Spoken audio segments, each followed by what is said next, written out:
Шырағдан жақ, деп бұйырды боржық Таубай, киініп те үлгермеген әйелге. Ізбайша түртінектеп жүріп, ши шақпақ тауып алып, шишасыз май шамның білтесін тұтатты.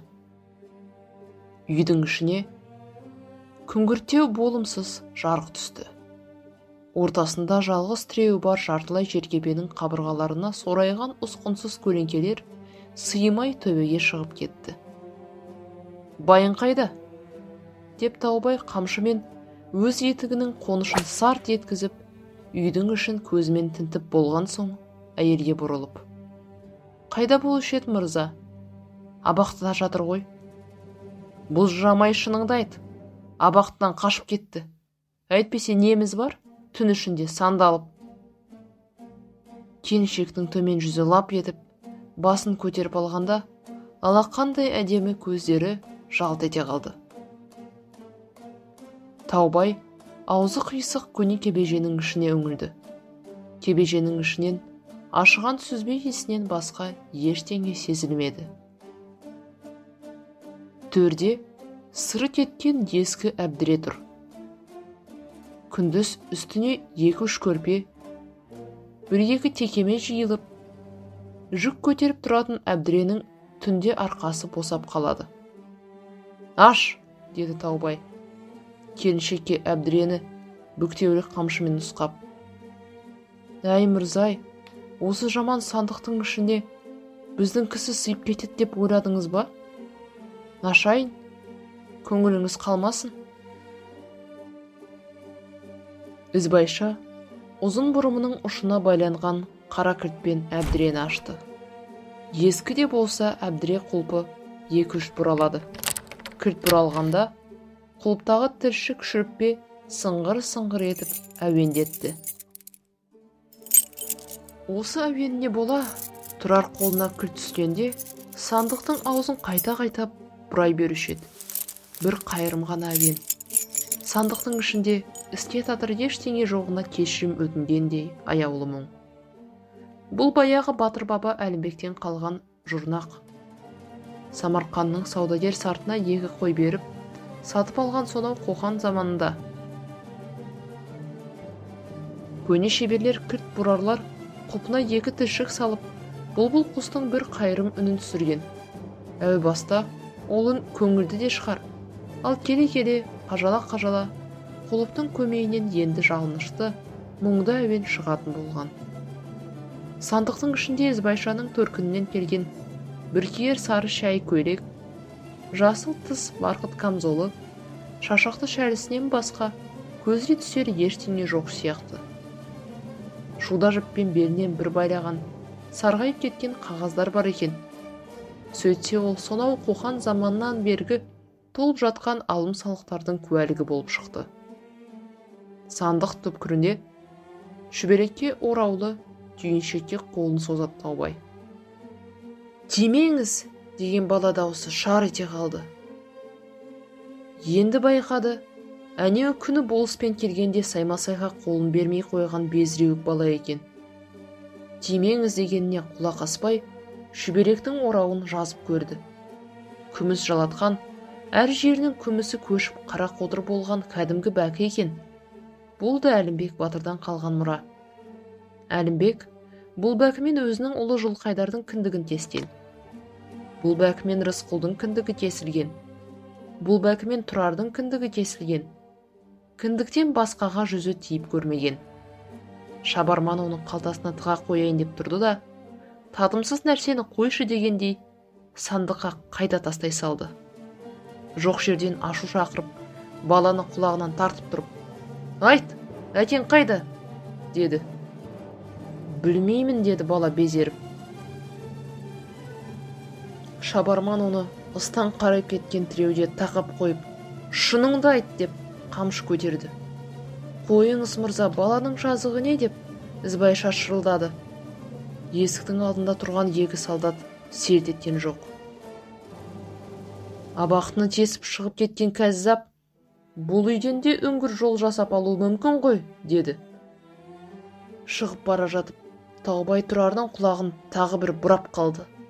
Бала тістеніп үн шығарған жоқ. Екі көзі Таубайдың өңменінен өте тесіліп қарады да қалды. Таубай көзіне көз тігуге шыдай алмай шыға жөнелді. Таушымәмбет ауылы сол түні ас үстіне шығып, қиямет күйзеліс кешті. Ең сұмдығы сол, шабарман Ахат ақсақалды жейдеден балшаң жалаң аяқ далаға дірдектетіп сүйреп алып шығып, аппақ сақалынан лақ құсатып ұстап тұрып, «Кәне қақпас, інің қайда, қаныпезер қашқын ініңді қайда тығып қойдың?» деп алқымнан алғанып батып кетті. Шыдыбек шыдай алмай, «Қоя бер қартты» деп шабарманның қолын қағып жіберді. Қатын қалаш, бала шаға, ұлардай шулап, таң қылан берген табиғаттың толғанып, күнді күтіп, тебіренген шағында жоқ-жұқа кедей ауылда дауыл тұрғандай алай-түлей жағдай болды. Қап маңқайт сені ме? Болыстың оң қолы Боржық Таубай Шыныбекті жалаңбастан тартып кеп жібергенде, қорған ұста шыдай алмай, шабарманның қолынан жұлып алып, күмістеген тобылғы сабын шырпы сындырғандай қақ бөліп, аулаққа лақтырып жіберді. Мынау дүлей күшті көрген Таубайдың сесі қайтайын деді. «Айналайын, ақылың бар азамат едің ғой. Неге қинайсың жазықсыз жандарды? Рысқұлды біз көрген жоқпыз. Көзіміз шықсын көрсек» деп тіл қатты Ахат. Ол қарақшы патшаның түрмесін тесіп шығып қашып кетті. Осы ауылға келмегенде қайда кетеді? Жер жұтып қойды ма? Білесіңдер сендер. Айтқызамын бәрібір. Әлі өздерің келіп аяққа жығылып айтарсыңдар. Өздеріңа құстап бересіңдер. Сондай халге жеткізбесем, Таубай атым өшсін. Жер басып жүрмей-ақ қояйын. Ахатты айнала Шыныбек, Молдабек, Қорған үсіп тұр. Омар қосылмады. Омар өз үйінің есігінен баспалап қарайды. Омар үрейлі. Ахатқа араша түскендердің тәуекелге бел буғанын көріп, Таубай ыға бастады. «Келмесе келмеген шығар» деді ол, не сұмдыққа дайын тұрған солдаттарға. «Ол жырынды тау тасты, жыра жықпалды паналапты жүре береді. Таудың текесіндей тағы болып кеткен сұм ғой. Мүйізін қағып алып, етін итке тастамасам, сай-сайды сүзіп шығайық. Ал осы ауылда екенін сездім бар ғой, айтпады деме. От қойып жіберіп, күліңді суырамын». Шапқыншылар бастығырлап, ұйықтағанда көрген жаман түстей өте шықты. Бір сайдың қырқасында ғана шоқиып отырған қауқарсыз ауылдың ересек еркектері Ахаттың есігінің алдында әлі тұр. Тарқар емес. Үйді үйіне тарап, төсектеріне қисайып жата-жата кететін бейбіт күн жоқ. Әлгі старшын атжалманның айғырындай шақылдап кетті. Сұмдығым әлі алда деп кетті. Ақылы айран, ойы ойран болған шақта ес жиып, етек түріп, ел болып кеңесетін кез келді. Шапқыншы кеткен соң, Омар да іннен шыққан борсықтай дүрдиіңкіреп келіп қосылды топқа. Тұрғандар оған қырын қарады. Әлгіндей жан алқымға келген шақта, жанында болмаған ағайынның болымсыздығына бәрі де ренжулі.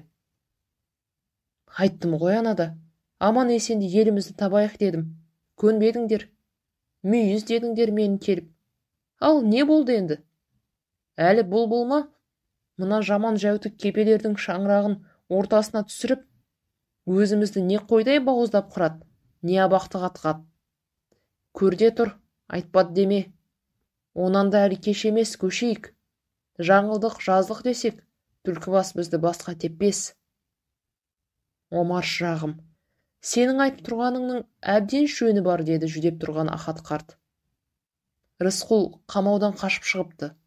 Ол бір соқпай кетпес. Соның бір ауыз сөзін тосайық. Хабарласпай қаша жөнелмейік. Бұйыртса, Құдай жолымызды оңдаса, көп кешікпей қайтарымыз. Сәл шыдай тұралық». Омар тыржынып мыңқ етті. Бірақ ештеңе айтқан жоқ. Құлан үйректеніп таң атып келе жатты. Талғардың шыңдары жарқырап, тағы бір таң атқанын әлемге айқайлап айтқысы келіп тұрғандай, алқымы кеуіп бара жатты. Алдағы күннің не боларын, Рысқұлдың қайда жасырынып жүргенін сол заңғар талғар білетін сияқты. Ахат көзі жасаурап, таңқы салқыннан жаурап, талғардың апай төсіне тесіле, телміне қарады. Бірақ талғар дәмелендіргенмен тіл қатпады. Албандағы қызыл бөрік еліне саймасай күйеу бала болып, Алатаудың інжу маржаннан таққан алқасы сияқты әдемі Көлсайдың алқымында жатқан Саты ауылына келіп түскелі 2 күн болған. Мезгіл қысқа қарай бет бұрған тез.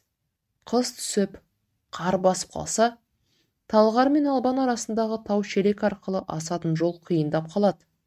Сол себепті де болыс қалыңдыққа қар түспей тұрып барып, Нақсүйер Нүкетай сұлуды алып қайту сапарына шыққан.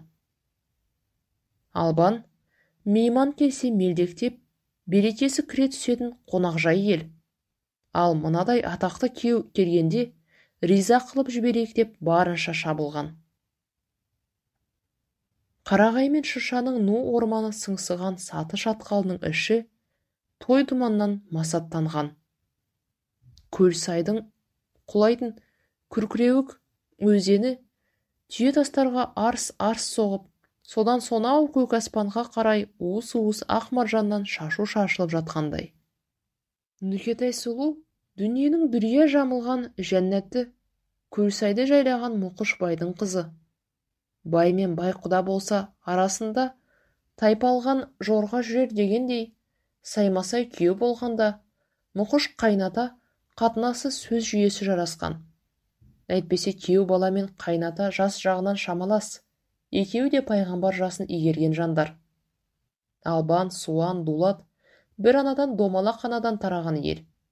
Ертедегі бір аңыз айтады, ағайынды үшеуі енші бөліскенде үлкен үйге ие болып қалған Дулатқа бір тай артық кетіпті.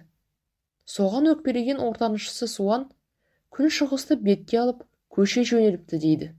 Суанды көндіріп, кері қайтармақ болып артынан ағасы Албан шығады. Суан көнбейді, Албан қиналады. Ата жұртында қалып бара жатқан кіші інісі Дулатты да қимайды. Беймәлім сапарға кетіп бара жатқан ортаншы інісі Суанды да қимайды. Екеуіне де жалтақ-жалтақ қарайлайды. Суан ілеге жетіп, енді суды жалдап өте бергенде, Албан айқай салды дейді. Суан, Суан, артыңа бір бұрылып қарашы. Анау Дулаттың үстінен нұр жауып тұр, қарашы.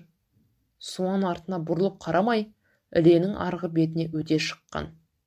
Содан сөйтіп, екі үннің арасында Албан қоныс тепкен. Арқасы қырғыз, алды арғын, Найман, шығысы Қытай, батысы Шапрашты, Дулатпен тұйықталып, Нарын, Шарын деген өзендері бар, көк аспанмен тілдескен заңғар таулары бар, Мыңжылқы мен Қарқарадай жайлауы бар. Бидайығына атты адам жасырынған асыл мекенді нелер ұрпақтың бесігі еткен албандардың бір ауылы, бүгін Дулаттың жанысынан шыққан Ақпатшаның адал ұлы Саймасай болысты құрметтеп күтіп жатқан. Қарашаның суық күзі. Бірақ мұнда шөп сарғаймас, көк қурамас. Сондықтан да әлі жас сияқты сезінді әлдилейді. Саймасай қар жауып, жол бітеліп қаладау деген күдіктен арылғандай қайтуға асығар емес. Жап жасыл дүние. Қар басса да сол жасыл күйінде кетеді. Бұл жердің өсімдігі де Нүкетай тағдырлас. Қар астында жап жас күйінде қалмақ. Нүкетай сұлу құрбыларымен қол ұстасып, сатыны өрлеп, Көлсайға көтеріліп, алмас алқалы ардақты бесігімен қоштасады. Көлсайдың бетінен көгілдір аспан, зүміре шыршалар, зүбажат есіл дүние түгел көрінеді. Болмыстан болжаусыз көрікті көрінеді. Қош көріктім Көлсай дейді Нүкетай. Енді сендей көл көре алмаспын. Қойшы Нүкеш дейді құрбылары. Не болды сонша? Ол жақта да осында Есік көл деген әдемі көл бар дейді ғой. Көлсайдай қайдан болсын деп күрсінеді. Нүкетай суға құлаған қарағай бөренесімен қалт-құлт етіп жүріп отырып, айдынға қарап ғажайып айнадан өз суретін көреді. Су түбінен балықтың төресі ханбалық шоршып шығып, құйрығын бір бұлқып қалып, су бетіндегі қыз суретін қисық қыңыр ұсқынсыздандырып жібереді. Нүкетай шошиды. Қайт кейін, құлап кетесің деп қыздар шуылдасады. Төбеден шаңқ етіп қыран қалқып бара жатады. Аспан аясында көл түбінде ақторғын бұлттар жүзіп жүреді. Жат жерге кетіп бара жатқан жас келінге әлемде жоқ ақжаулық сыйлағысы келгендей, аспан мен көл бір-біріне мөлдірей қарасады. Әлде қайдан астыңғы тұстан әлдекімдер айқайлайды. Қайт, қайт, дейді. Болыс асығып аттанғалы жатыр, қайтыңдар. Табан астында не болып қалды? Әлі 2-3 күн жата тұратыны қайда әлгі деп қыздар состиысады. Бәрі Нүкетайды ордаға алып, мұңайысып етекке түсіп бара жатады. Түнде қызыл шымқайып басқұрлар тартылған жұмыртқадай ақ отаудың ішінде құс мамықтың үстінде ұйықтап жатып, Саймасай түс көрді. Түсінде Бесағаштағы Тау-Шілмәмбет ауылына барған екен. Алдынан қызыл жебеге мінген қаршадай бала шығып, міз бақпай тұрады. Саймасай қолын созады, бала мұның сәлемін алмайды. Кенет қызыл жебенің тамағынан қып-қызыл шоқ шашырап, болыстың бетін шыжғыра күйдіріп бара жатады. Өртеніп бара жатып оянып кетеді. Көзін ашып алып, бетінен көрпені серпіп тастап, ух деп демін алады. Сөйтсе, таудың түні салқын, күйеу бала жаурап қалмасын деп, жеңгелері түскір мұның үстіне қабат-қабат қалың көрпелер жауып тастапты. Әйтсе де болыс көңіліне күдік қалып қалды. Әлгі бала Рысқұл иттің күшігі болды-ау деді. Ана жолы Бесағашқа барған сапарын егжей-тегжей еске алып. Әсіресе қызыл жебені түсінде көргені шошытты. Ашу үстінде ақыл тұманданып, сол дию жылқыны бекер қиғызып жібердім бе? Киелі немеме? Деп секемденді. Рысқұлдың өзі емес, баласы кіргені несі түсіме деп тағы таңданды. Таң атқанша көзі ілінбей шықты. Ертеңіне сәске түсте суыт жүріп, хабаршы келіп жетті. Саймасайды оңаша шығарып алып, үй сыртында жеке сөйлесті. Саймасай еңсегей бойлы, кесек пішінді, қара сақалына сәл-пәл ғана қылау түскен, нұрлы жүзді сымбатты кісі еді. Қазір сол қызыл шырайлы бетінен қан қашып, қуғыл тартып, бойы шөгіңкіреп қалғандай үйге қаяулы оралды. Ауыл иелері үрпейсіңкіреп, жайшылық па мырза деп сабырсыздана жан-жақтан сұрақ қойды. Саймасай сыр бермеген болып, жай құдай-ау, әшейін, біздің елде бір Рысқұл дейтін кірменеме орыстың атын ұрлап, түрмеге түсіп еді, сол абақтыны тесіп қашып кетіпті. Біздің болысқа қарасты адам болған соң, Ояз мырза маған хабарлатып жатқаны ғой. Әй, тайыр-ай соңында сөз деп. Ауыл аймақ бала-шаға аман болса, не қылар дейсің? Қайнатам ұқшбай тоқшындап қойды. Қай Рысқұл? Тау-Шілмәмбеттің Рысқұлы ма деп, Мұқыштың Дәулен деген жамағайыны сампылдап сұрап қалды. Аңқылдақ абайламай айта салатын аңқау кісі еді. Ой, бөрім-ай, патшаның түрмесін тесіп шығады. Ер ғой сорлы, ер деп өзін-өзі құптап басын ezеді. Рысқұлды бұлар да білет деп, ішінен Саймасай бетіне шыбын қонған адамдай тыжырынып. Иттің әйгілісі-ай, қашқанда қайда барып сияды? Өкіметтің құрығы ұзын, қайда кетер дейсің? Өзін-өзі осылай жұбатқанмен, көңіліне көлеңке түсіп, қабағы ашылмай қойды. Түндегі түспен мына жайсыз хабардың арасынан бір байланыс іздеді. Сол жығылғырды құрбандыққа бекер шалып жібердім бе? Деп бір сұңқылдақ сұрақ берекесін алды. Өз елінен аулақта отырып, өз тірлігін бір сәт сын көзбен шолып еді, айналып келіп, күнәлі өзі сияқтана берді.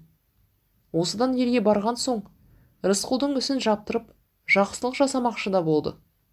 Тау-Шілмәмбет ауылын көзіне көк шыбын үймелеген өгіздейін жау жарасына істік ағаш шанши бермей, бір шама жеңілдік те жасамақ болды. Бірақ Рысқұл оңбаған үрерге иті, сығарға биті жоқ. Тақыр кедейлігіне қарамай, жалғанның тәкіп бар ғой. Оның басынан гөрі талғардың басын үйі оңай. Өзінен де бәле бар. Әйтпесе әмпелесіп тәп-тәуір болып жүрсе, еті тірі ебі бар. Қоңданып-ақ кетер еді. Ит мінезді болса да, аты шулы.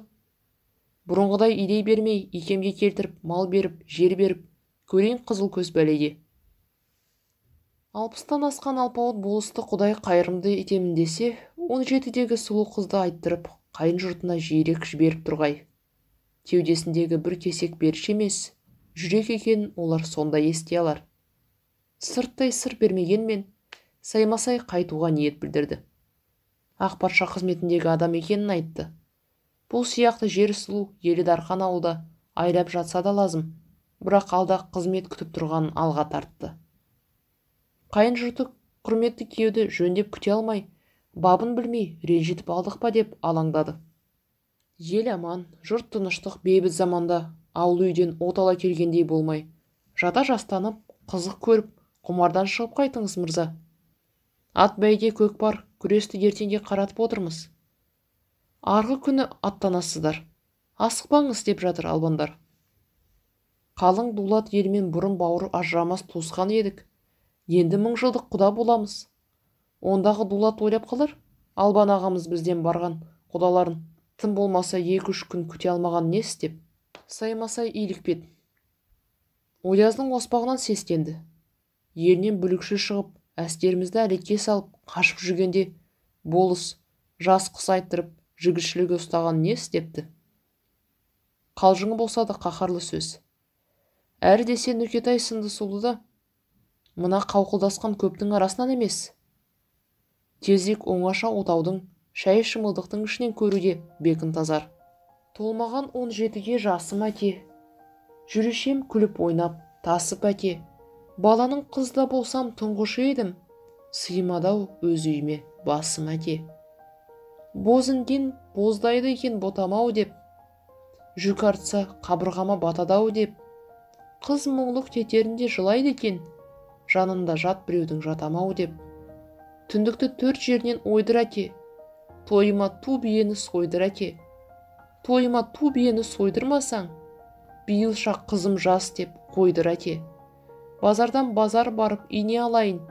Жан әкем берем десе қиналайын.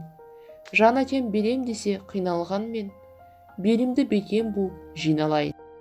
Аттаныстың табан астында асығыс болғандығы сонша, әдеттегі ауылдың 6 ауызы тіпті жар-жарда айтылмады. Тең-тең жасау жабдық тиеген керуен сатыңнан шығып, Таушелек асуына қарай бет алғанда, қарашаның қара суық желі қарағай басын тербетіп, қылқандары қыл-қобызша боздап тұрған. Аспанды аунақшыған бұлшық-бұлшық қара сұр бұлт қаптады. Таудың бұралаң сүрлеу жолы бір қырға шығып, бір ойға түсіп, салтанатты кеш үзік созық келе жатқан. Болыс көп сөйлемейді. Нөкерлерінің неше алуан жол әңгімесіне назар да салмайтын сияқты. Ол өз ойының тереңінде, өз қиялының жетегінде. Болыс қазір өз ордасына 2 себептен асулы. Бірі Ояздың шақыртуы. Ояздың аты Ояз. Ұлыққа бұл да құлдық ұрады. Біреуде біреуді тәуелді етіп, біреуде біреудің күнін түсіріп қойған заман. Әйткенмен, Ояз бұған қаһарын төгетіндей реті жоқ. Верный Оязын былай қойғанда, бүкіл Жетісу облысында ең қадірлі губернатор Фонтаубенің өзі құрметтейтін болыстардың бірі осы Саймасай. Рысқұл дейтін бір бұзық түрмеден қашып кетсе, Саймасайды кінәлайтындай не жазық бар? Түрменің әкімдерін кінәлясын. Шыңдарды бұлт бүркеп, қарауытып, қарағайлап беткей ғана көрінеді. Қыламықтап, қар түсе бастады. Бұл қыстың алды еді. Қалды қызыл деген алшаң жораға мінген болыс алдыңғы топта. Қалды қызыл құйрық жалы төгілген, қасындағы өзге жылқы баласынан ірірек, арқардың құлжасындай маңғаз мал. Өз жорғасына өзі масаттанғандай, үстіндегі иесімен басқалардан мерей үстем екенін сезгендей, басын шұлғып тастап, анда-санда пысқырынып қойып, бір сарынмен сілтейді. Өзде аттар жүрісін қалды қызылға теңестірмек болып, біреуі текіректеп, біреуі желе шауып, мазасыз халде. Ойға сумаңдап күдік кіре бергенмен, Саймасайды бұл онша састырмайды. Дегенмен асығу керек. Асығу керектігінің тағы бір себебі Нүкетай сұлу. Қиялмен осы бір тұсқа жеткенде, Саймасай қалды қызылды абайсызда тебініп кеп қалды. Алаңсыз алшақ басып келе жатқан ат, бұл тебіністен оқыс ыршып, оқша атылғанда, үстінен Саймасайдың өзі түсіп қала жаздады.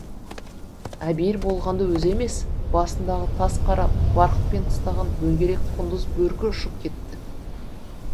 Нөкерлері аң-таң болып, жердегі бөрікті бірінен бірі бұрын алуға асықты. Содан кейін әлгі көрініс үріккен құстай қайтып оралмады. Саймасайдың көңілі пәс тартты. Арт жағына бұрылып қарап еді, садақ тартым қашықтықта буалдыр арасынан Нүкетайлар көрінді. Оның жанында екі жеңгесі, сіңілісі, 3-4 қаралы әсем топ, әдеп сақтап, еркектерден кейінірек келе жатқан. Қар жауып қоймады. Айнала төңірек күңгірт тартты. Сол жақ қаптал биіктау, тауды өрмелей өскен шыршалар, қылау қардан бурыл тартқан. Оң жақ қапталдың реңі сарғыш, шыршасыз, жайсыз, тырбық бұталар, сұрғылт тастар, елсіз меңіреу шатқал. Бір топ атты адамдар жанын алатындай тек сауысқан шырылдайды. Кенет Саймасайдың көз алдына буалдыр арасынан шыға келгендей қызыл жебе тұра қалды. Болыстың тұла бойы дір етті. Елесі лезде ғайып болды. Қылаулаған мұнардан ештеңе көрінбеді. Саймасайдың көңілі бей-жай күйге түсті. Қыдыр жолдың үстінде баға жетпес олжамен оралып қайтқанда, көңіліне не шайтан ұялағаны беймәлім. Қар кейде қызғылтым болып көрініп, кейде шашыраған қандай күрең қызыл тартты. Болыс қамшы ұстаған қолымен көзін уқалап болып қайта ашып еді, шатқалдың шыршалы жағынан бұталы жадағай жағына атырылып, қызыл жебе қарқып өткендей көрінді. Ағаштардың бұтағын қызыл қырау тұтып қалғандай. Саймасай сескенейін деді. Нөкерлерінен ол ат бойы алда жүріп келе жатқан. Өзделер аттарының тізгінін тартып, болыспен үзеңгілеспеуге тырысады. Әдеп солай. Ал енді болыстың өзі әлгілердің ортасына тығылғысы келгендей, қалды қызылдың басын тарта берді. Танауыңа кершеу түскір. Қызыл жебенің киесі болғаны ма? Неге елестей береді? Сонан соң өз ойының оспадарсыздығын өзі байқап, бұрынғыдан бетер іштей жүдеп қалды. Өлген аттың танауына да кершеу түсер ме еді? Өткен істің өкініші өзегін тілгіледі. Бірақ қызыл жебеге қылған қиянаты жалқы емес екенін ойламады. Ойласа, мына келе жатқан Нүкетайға да қызыл жебенің кебін келтіргенін түсінер еді. Бірақ бұл ұғым Саймасайға жат. Ар алдында да, адам алдында да ақталатын үлгісі бар. Пайғамбардың өзі 4 қатын алған дейді. Сұлуды сүйді пайғамбарды жек көрмесе керек. Жарықтық 63 жасында тоқалының тізесін құшақтап жатып, жан тәсілім қылған ғой. Мұның да мезгілі пайғамбар жасына жақындаған. Неге уақытша қонақпын деген қаперінде жоқ. Қартайдым-ау, қайратым қайтады-ау. Сонда Нүкетай болса әлі жап-жас. Уақыттан күшті құдірет жоқ. Уақыт зауалына әлемді қалтыратқан жиһангерлер де, патшалар да, перғауындар да төтеп бере алмаған. Күшті болса, ұлы пайғамбар қайда кетті? Мансап пен байлыққа мастанған болыс мұны ойлап жатқан жоқ. Ертеңгі күнін болжап бас қатырмаған. Рысқұл тұрармен қоштасып шыққан түні дамылсыз жүріп отырып, тау түрген жақты бетке алып, тау шелектен асатын жолдың орта қараш тұсындағы тар қылғанға таң ата, бірақ тоқтады. Нардай шөгіп жатқан иір мойын қырқаның ойпанында бір мая шөп бар екен, соны барып паналады. Шолақ шабдардың ауыздығын алып, шылбырын белдігіне байлап, маяны үңгіп-үңгіп ұя жасап, өзі соған кіріп, бұйығып жатып ұйықтамақ болды. әбден қалжырап еді. Болыс ертелетіп жүрмейді, деп қойды. Сәскеде шықса, бұл тұсқа түс ауа жетер. Көз шырымын алып алайын. Ол шошып оянды. Қара басып, қатты ұйықтап қалдың ба? Деп пішенді шынтағымен аршып, тіс қатып шықты. Күн бұлыңғыр, қай мезгіл екенін аңғара алмай, бір ауық аңырып қалған. Шел басқан ақ көзден күн қиялап, бас қараштың тұсында тұр. Үлкен сәске болған екен, деп қойды. Болыс жолға шыққанда шығар. Шолақ шабдардың бүйірі тоқ. Термек иісі аңқыған көк пішіннен жергендей, көзін жұмып кек жиып тұр. Қатқыл тезек тастапты, шөлдеген екен, деді Рысқұл. Шолақты бір қолына жетектеп, бір қолына мылтығын ұстап, Рысқұл қырқаны қиялап төмендегі суға беттеді. Тұяқ қасында қураған тобылғы сытырлап, қияқ тастар қышырлайды. Түксиген төңірек айнала тау, әр жерден шиық-шиық деп ұшқан зымыран шымшықтан басқа тіршілік жоқтай.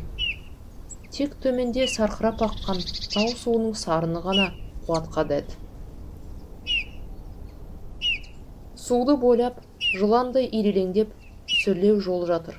Рысқұлдың бар үміті осы жолда. Аңдыған адамын оған осы жол әкеледі. Шолақ шабдар мұзарттан құлап жатқан құрыш судан сілесі қатқанша сіміріп болған соң, Рысқұл оның ауыздығын салып, үстіне мінді. Су жағалап, бір бұлымды айналып өдіп, тұйықтау тас қорымға тартты. Ондай жерде кекілік жайлатын білет. Кешегі кекіліктен кегін енді алмаққа бекініп, мылтығын бұтырамен оқтап, оңтайланып келеді. Ежелгі аңшының сергек сезімі оны алдаған жоқ. Тұйықтың тұсына жете бергенде, бір ұя кекілік пырр етіп, бәрі бірден жер бауырлай көтерілген кезде, Рысқұл әлгі топқа мылтығын көздемей-ақ сілтеп жіберген. Мамығы қобырап, жып-жылы жұп-жұмсақ болып жатқан екі кекілікті көш иенің түбінен тауып алып, қоржынға салды да, қайталап маяға тартты.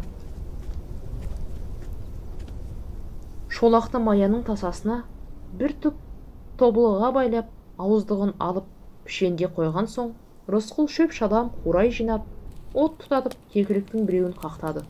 Осы жұмыспен жүріп, ұдайы екі көзі төменде, ирелеңдеген жол бойында болды. Жарау атты жолаушылар мұның тұсынан бір сәтте өте шығуы мүмкін. Кекіліктің жас етіне жеп, жан шақырып, қарны тояттаған соң, көңілде көтеріңкі тартты. Маяның жол жақыргесін үңгіп жіберіп, қылау қардың арасынан төменде көз тігіп, шөпке арқасын сүйеп, жүйесінен отыр. Оңашада оны толқын-толқын ойлар қамалады. Құдай бұйыртса, бұлар қартыда атып алармын.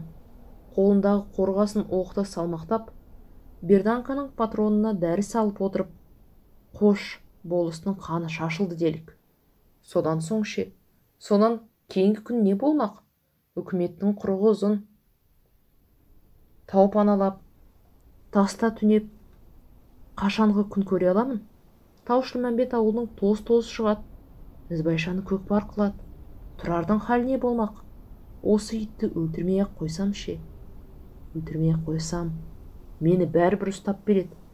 Түрмеден қашқан адамды аяу жоқ, не Сібірге жібереді, не карцерде шірітеді. Сонда не оғым? Күшті сай бұл иттердің атасынан әлет. Қорғасын оқты мылтықтың көмейіне тығып, затворын жапты да, қаруды қасына сулатып тастап, құрғақ пішенің арасынан гүлқайырдың қурап қалған ақ гүлін алақанына салып біраз отырды. Төмендегі жол бойын көзімен тінткілеп өтіп, басын көтеріп жоғары қарады. Бұлттан сәл айыққан шоқылар шексіз аспанға қол созып, көк тәңірге жалбарынып, мәңгілікке қатып қалған ебедейсіз дәулер сияқты көрінді. Қапшағай шатқал аждаханның аранындай үңірейіп тұр. Атасынан әлет, деді Рысқұл. Осыдан тау асып қырғызға өт кетсем. Сол отырыста ол паналауға болады-ау деген жердің бәрін оймен шолып шықты. Қырғыздың жоғары таласында құдалары бар. Шімәмбет Сәліктің бір қызы баяғыда сондағы қырғызға ұзатылған. Бір баратын жер сол. Мына таудың ар жағында Қаракөл, Ыстықкөл жатыр. Олар бұғылар, мұны сыйдыра алмас. Мұндағы қырғыздар бәрібір осы Жетісу облысына қарайды. Патшаның да аясы асқан.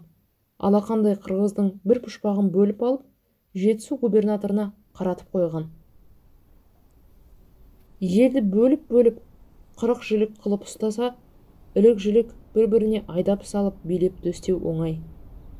Атасына нәлет. Енді бір сағалайтын шама. Қазақтың төменгі таласы. Төменгі таласта Рысқұлдың нағашысы бар. Ойық елі. Ол Әулие-ата Оязына қарайды. Нағашы елі мұны жамандыққа қимас. Ер жігіттің 3 жұрты бар дейді. Бірі өз елің, ол күншіл келеді. Екіншісі қайын жұртың, ол сыншыл келеді. Нағыз жанашыр нағашы жұрты дейді. Кім біледі? Көк тәңірге жалынышты қол созған шоқыларды қайтадан бұлт қаптады. Шоқылардың арызына аспан ақ боранмен жауап бергендей, жел қатайып, қар жапалақтап жауа бастады. Бұта басындағы шымшықтың қос қанатын құлбыратып, жел кеулей түсті. Рысқұл жерден берданканы көтеріп алып, шекпеннің жеңімен дүмін сүрткіледі. Әттең, осындай мылтық Шыныбекте болса, Қорғанда болса, Молдабекте болса, қарауымда қарулы 100 сарбас болса, бірақ 100 адам кімді қиратар? Станциядағы Қара Иванды қосылар ма еді, кім біледі? Ол әйтеуір жолыққан сайын Ақпашаның әте бабасын, тұқым тұқиянын түк қалдырмай сыбап отырады. Қара Иванды Рысқұл сияқты осыдан 30 жыл бұрын Ресейден алып келген. Бір тоқымдай жер іздеп, күн көрістің қамы, атамекенін тастап, жер аударған қамбақтай домалап, жеткен жері осы талғар. Бетінде шешектен қалған қалың Қорасан дағы бар, қоңырқай кісі. Содан да оны қазақтар Қара Иван деп атап кеткен. Онымен Рысқұл тамыр аңшылықтың арқасында танысқан. Бірде 3-4 қырғауыл сыйлап, мына мылтықты сол Қара Иваннан алған. Сөйтіп, бұрынғы ескі шиті мылтықты тастаған.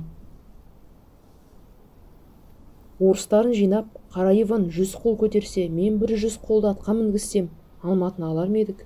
Бірақ зеңбірегі бар-ау дәйістердің. Зеңбірек болса, шіркін-ай, баяғы Байзақтың қол астында жүзбасы болған Әлімбек бабамдай шайқаста жүріп, шейіт болғанның арманы бар ма? Қоқанның тағын қалтыратқан сол батырлардың бізде мұра болған қасиет қалмаған ма? Бірақ Қоқанның ханы мен орыстың пашасы тең бе? Пішті, қайда ол? Арасы жер мен көктей. Орыстың пашасы жердің 100-ін билеп тұрған жоқ па? Әй, халық қаһарланса, кім білет? Көп түкірсе көл деген, халықты көтеретін күш қайда Құдай? Ал патша құлады, одан ары не болмақ? Атасына нәлет. Одан ары не болары мына қар аралас бұлыңғыр сияқтанып кетті де, Рысқұл селк етіп төмендегі жол бойына үңілді. Бұл отырған тұстан төменде кетіп бара жатқан аттының үстіне қарғып түске болар еді. Ара жақын, мылтық мүлт кетпейтін, таяқ тастам жер. Бір қаупі бар. Болыс бұрынғы салты бойынша өзге топтан ат бойы алда жүре ме, әлде шоғырдың ішінде бола ма? Шоғыр дүрмектің арасында болса, қиын. Шамалайды, түс ауып кетті. Күннің көзі көрінбейді. Арғы беттегі қарағай шышалар ақ жамылған әруақтардай боп тұр.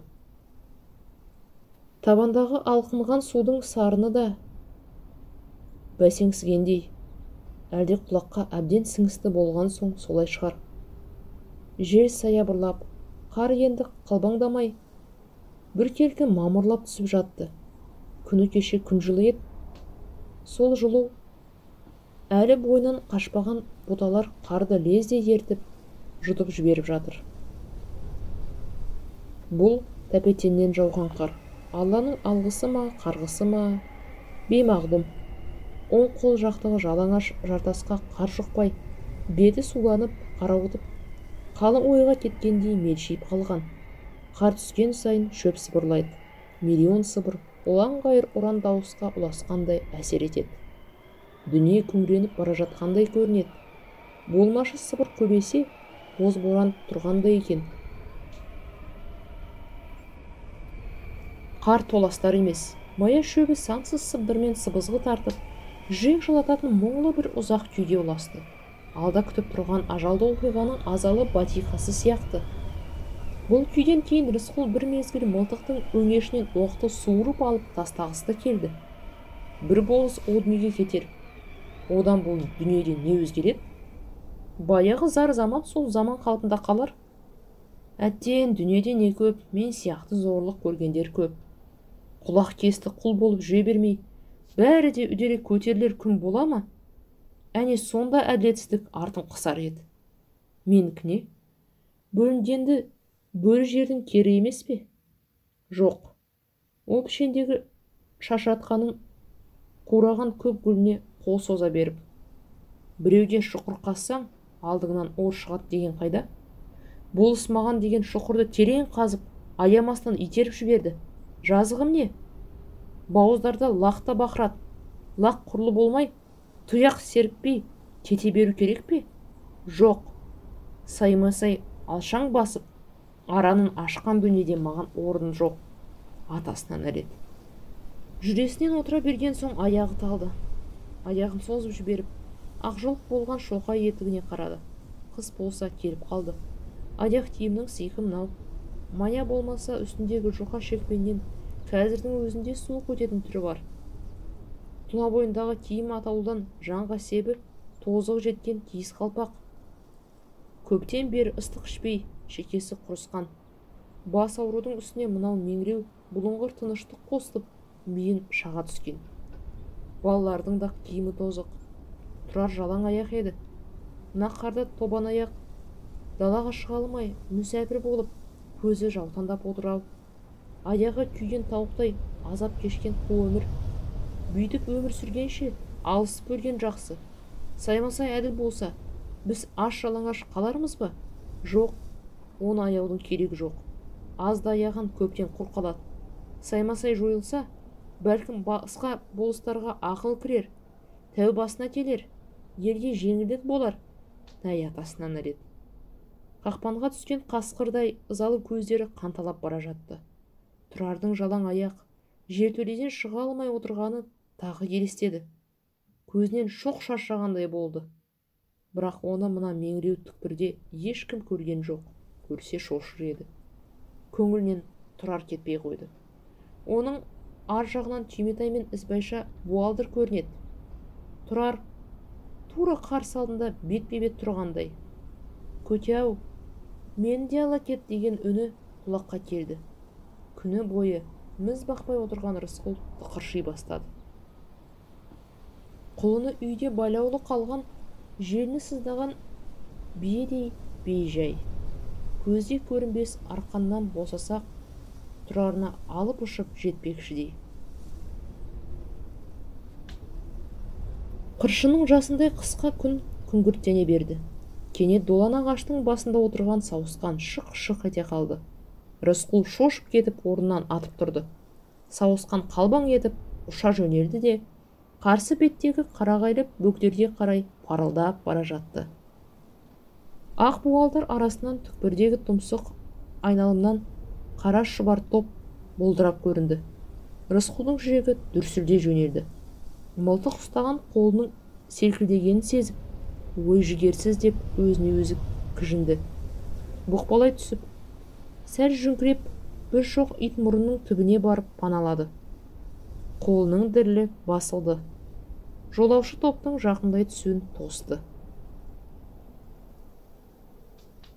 Маяның жылық қуысынан шыққан бетте жұқа шекпеннен суық өткен сияқты еді. Енді тұла бойы ысып бара жатты. Қара шұбар топ шоғырланып таяп қалды. Мая тұсынан өткен соң жол шолтаң етіп, келесі тұмсықтың тасасына кіріп кетеді. Ол тұмсықтағы қара жартас қазір қаһарланған адам кейпіне келгенде екен. Бетіне Қар жұқпай еріп кете берген соң суланып, көзінен сорасы ағып, әжімі айғыздалып, наладан жаны күйзелген әлденеге тас түйілген қалпы бар. Ол да зауал заматын тағатсыз күтіп, қозғалсам жауымды шошытып аламын-ау деп тапжылмай қалт қарап қалғандай. Бұл менің кием шығар, Рысқұл. Бұл менің кием, пірім Қаратас. Қара шұбар топ жүріп емес, мұхитта жүзіп келе жатқандай ырғатылады. Дүние шіркін дүлей мұхит.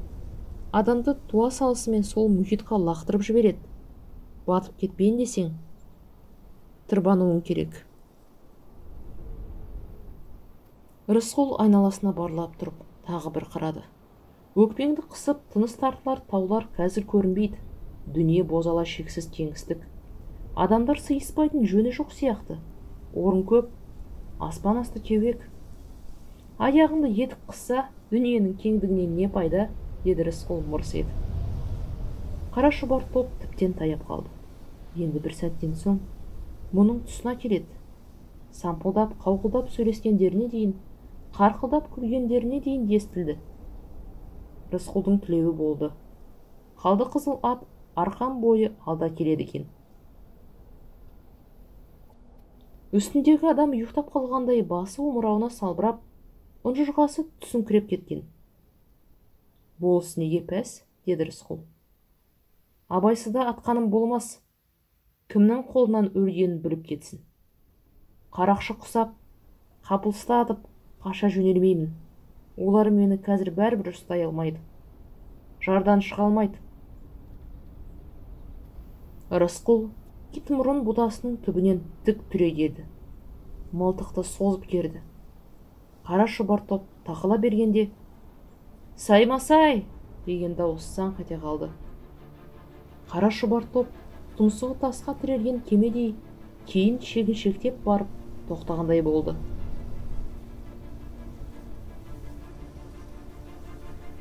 Болыс басын жұлып алып жоғары қарады.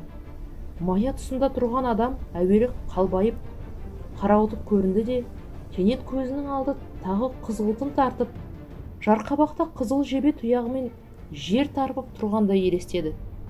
Кенет қызыл жебенің тамағынан қан шашырап, бетіне шапшып кеткендей, Саймасай көзін жұмып, қолмен бет-аузын ұстай алды.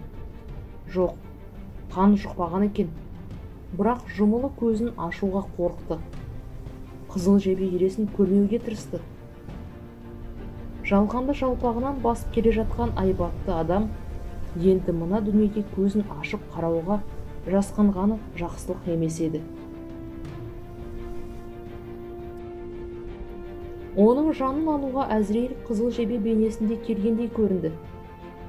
Әлгі үрейлі үн тағы да саңқ ете қалды.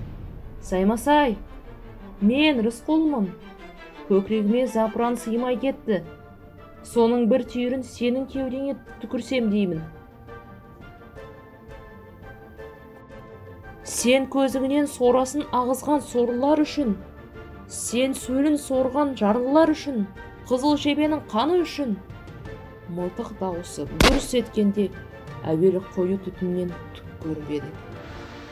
Дәрінің иісі бұрқ етті. Сәлден соң шалқалай құлаған болыстың бір аяғы үзеңгіден шықпай, үріккен қалы қызылдың сүйреткісінде үйде дене үлпек қарды сыпыра, артында қап-қара жолақ сызық қалдырып бара жатқанын көрді. Бүкіл өмірің қара сызық еді сенің, Саймасай, деді Рысқұл, маяның тасасындағы шолақ шабдарға асыға беттеп бара жатып.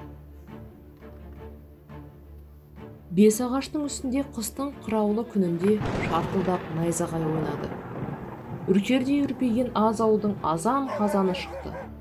Қылыш мылтық асынған сарала түймелі жандармдар, солдаттар қаптады.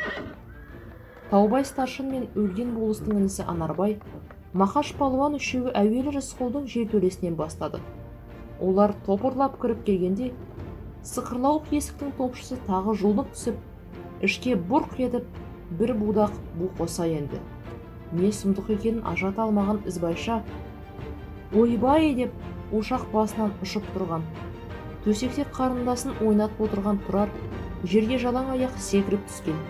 Түйметай төсек үстінде шашы сексиіп, қорыққаннан шырылдап қоя берген. Әне! Таубай старшын қамшымен Тұрарды кезеп. Бөрінің бөлтірігі, иттің күшігі сол.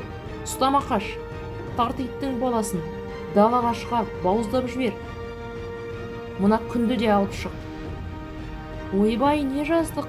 Ізбайша басынан ақ жаулығын жұлып алып, шашын жайып жіберіп, отыра қалып, жер сабалады. Не жаздық, ойбай құдай? Айтсаңдаршы, елім-ау, жұртым-ау, не қылдық? Не жаздық? Не қылдық? Мүләйім сүн, сай қалдың. Қанға қан, жанға жан, тарт! Старшын қамшымен Ізбайшаны арқасынан осып жібергенде бейшара әйел керерең ете қалды. Мақаш төбедей төніп барып, Тұрардың желкесінен бүріп ұстап, дырылдатып сыртқа сүйреп әкетті. Ойбай, мені өлтір ағатай, нәрестенің қанын мойнына жүктеме, деп Ізбайша Мақаштың аяғына орала беріп еді, старшын қамшымен тағы тартып жіберді. Жалаң аяқ жалаң бас, жас баланы дырылдатып сүйреп жүрген Мақашты көріп, жан ұшырып әуелі Молдабек жетті, артынша Шыныбек келді. Сүрініп қабынып ахат алыстан айқайлайды. Қорған ұста Мақаштың қолына жармасты. Баланы қоя бер, мені өлтір деп, өде шеше өлермендікпен кимелеп Мақаштың аяғын құша тағы жығылды. Қанға қан, бауыздап жібер жауыздың жалғызын деп старшын селкілдеді. Мынаның бәрі Рысқұлдың туысқандары, бәрін ұстап байлаңдар. Тауып берсін жасырынып жатқан жауызды.